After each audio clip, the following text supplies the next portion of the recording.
stay for a moment. I've been listening to you talk about what you could do, about the potential you have to be great, and I need to be honest with you. That word potential is the most dangerous thing you own. You carry it around like a trophy, using it to comfort yourself when you fail to take action. You think having potential makes you special. But in this room, potential is just a polite word for what you haven't done yet. It's a ghost that haunts your future. While you're in love with the idea of who you could be, the person you actually are is standing still. Your potential isn't your ally. It's a sedative that's keeping you asleep. We're going to kill that ghost today, so the real you can finally start to breathe. Are you ready to stop being promising and start being proven? I knew a student once who was the smartest person in the room. He could solve any problem, theorize any business, and predict any market shift. Everyone said he was destined for greatness. 10 years later, he's still in the same entry-level job, still talking about the big thing he's going to start when the timing is right. He fell in love with his own potential. He was so terrified of failing, of proving that his talent had limits, that he chose never to start at all. Many of you are living that exact tragedy. You'd rather be a work in progress than a finished product that might be flawed.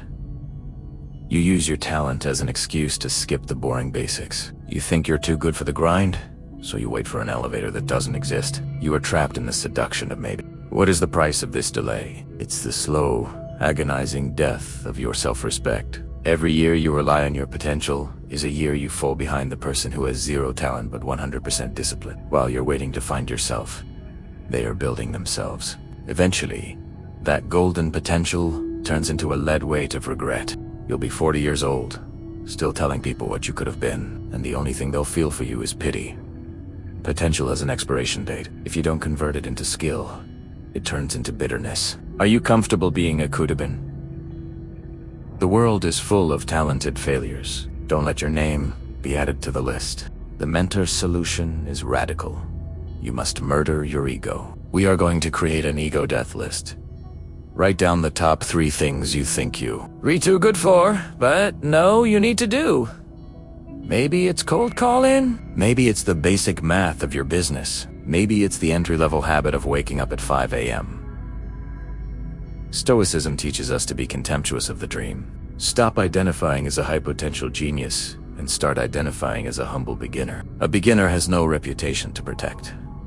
A beginner is allowed to be bad. By killing your potential, you remove the pressure to be perfect. You are now free to do the ugly, repetitive, unglamorous work that actually moves the needle. You don't need a vision board. You need a shovel. Dig the first hole.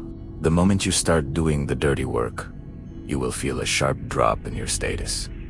You won't feel special anymore. You'll feel like just another worker in the trenches. Your potential will scream at you to go back to the dream where you are a king. This is the friction of reality. It is the feeling of your ego being burned away to make room for actual character. Most people quit here because they hate feeling average. They go back to the maybe because it's safer for their ego. But you must embrace the shame of being a beginner. That shame is the only bridge to mastery. Every time you do a basic task with excellence, you are paying down the debt of your potential. It's not supposed to feel good. It's supposed to feel real. Now, look at the man you've become. You no longer talk about what you could do. You simply point to what you have done. There is a weight to your presence that promising people never have. You have traded the fragile ego of the dreamer for the iron skin of the producer. You aren't afraid of the future because you've already survived the mud of the present. You are no longer potential. You are power. You have converted your dreams into a resume of finished battles. This is the true freedom. The freedom from the need to be special and the birth of the ability to be essential. You've killed the ghost, and in its place, you've built a titan. The world doesn't care about your potential anymore. It cares about your results.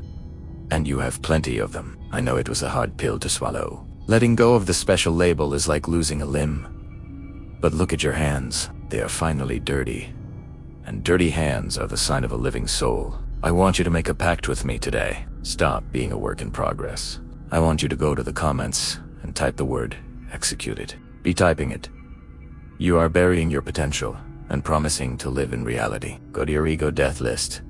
Do the one task you've been avoiding because you thought you were above it, Prove to me and to yourself that you are more than a dream. I'll be watching. This is your mindset reboot. Go. Make it real.